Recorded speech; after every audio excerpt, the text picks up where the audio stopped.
And welcome to Hannity. Tonight, the president is blaming his low approval rating in opposition to his radical agenda on the color of his skin. The latest right-wing racial freakout centers on a quote in a new, very long article in The New Yorker, in which editor David Remnick got to spend a few days traveling with President Obama. At one point, in a wide-ranging set of interviews and discussions, the topic turned to race, with Remnick writing that opposition to the president, quote, comes largely from older whites who feel threatened, underemployed, overlooked, and disdained in a globalized economy in an increasingly diverse country. The president then said the following to David Remnick: "There's no doubt there are some folks who just really dislike me because they don't like the idea of a black president." Now, I have lost count, truly, of the number of moments of nasty and or weird right-wing racialized panics in the Obama era. But this little episode just may be the most perfect, succinct microcosm of our entire politics for the first 5 years of the first black president. Because here is the other part of the Obama quote about the effect of race. Quote, "Now, the flip side of it is there are some black folks and maybe some white folks who really like me and give me the benefit of the doubt precisely because I'm a black president." So, the president says there are some people who don't like me because they don't like the idea of a black president, which is undoubtedly true. There are 300 million people in America. Some of them are just straight up racist, and some of them just don't like having a black president. But then Barack Obama makes sure to also say that, on the other hand, his race helps him with some subset of voters who, quote, give me the benefit of the doubt precisely because I'm a black president. That's probably true as well, though I'd argue in a far, far less consequential way. But what the entire quote amounts to is treating the president's status as the first black president as basically a small, trivial concern that helps with some voters and hurts with others, and it all comes out in the wash. It's like the way a Southern politician might answer a question about his accent. No big deal, not much to see here.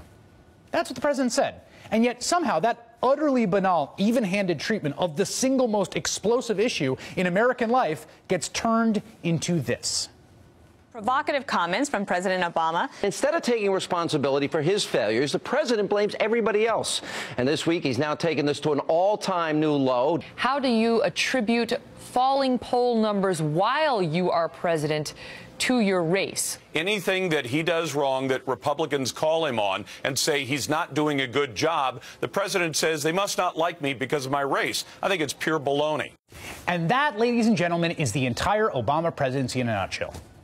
Here is someone who announced himself to the nation in 2004 with a message all about inclusion, cooperation, transcending the nasty divides of American partisan life.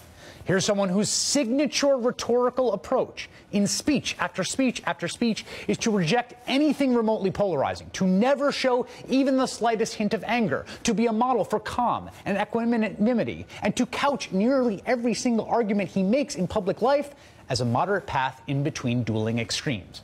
This is someone who goes out of his way to argue the other side so much he sometimes descends into self-parody, as when he gave a speech talking about the necessity and importance of war at the Nobel Peace Prize ceremony. And that man, who has done everything within his considerable communicative power to ratchet down the explosive pressure of American political and racial discourse, has been met with this kind of reception from the right-wing media industrial complex. The president has demonstrated he's got a default mechanism in him that breaks down the side of race, on the side of it favors the black person. President Obama has offered to pay out of his own pocket for the Museum of Muslim Culture. This president, I think, has exposed himself as a guy over and over and over again who has a deep-seated hatred for white people or the white culture. And the lesson that Barack Obama has learned, that truly everyone in America who's watching has learned, is an old one. You cannot dissipate conflict through a sheer act of will, no matter how rare and historic a political talent you are. History has a say. The other side has a say. The roiling, simmering id of American political consciousness will not quiet just because you speak in a low tone. Blue states and red states, liberal media and conservative media, these may be indeed constructs of pundits that obscure the real human connections and affinities us citizens have for each other, the right-wing uncle we love, the radical lesbian cousin we adore. But it is also equally true that we are fighting with each other in this country because we really do disagree about what our past means and what our future should be. And there's nothing wrong with recognizing that and joining the battle.